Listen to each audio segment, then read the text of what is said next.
আজ স্বাধীনতা দিবস। ৭৯ বছর আগে আমরা ব্রিটিশের হাত থেকে মুক্তি পেয়েছিলাম, তাই আজ আমরা বলি ভারত স্বাধীন। কিন্তু সত্যি বলতো, আমরা কি সত্যি স্বাধীন?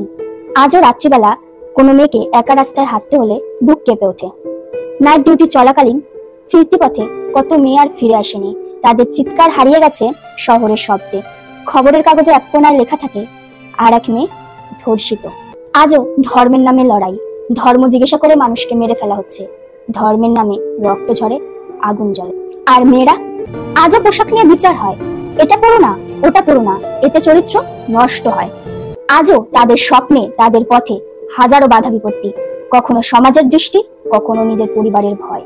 রাজনীতি আজ মানুষের জীবনের চেয়ে বড় হয়ে গেছে, মানুষে মানুষে বেড়েছে দূরত্ব। আমরা ভুলেই গেছি যে আগে আমরা মানুষ, তারপর সবকিছু।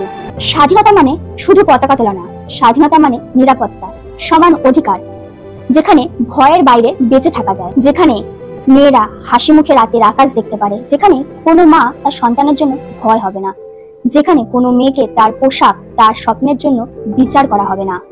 তাহলে বলো, আজ 15ই আগস্ট আমরা কি সত্যিই স্বাধীন? উত্তরটা তোমার মনেই খুঁজে দেখো।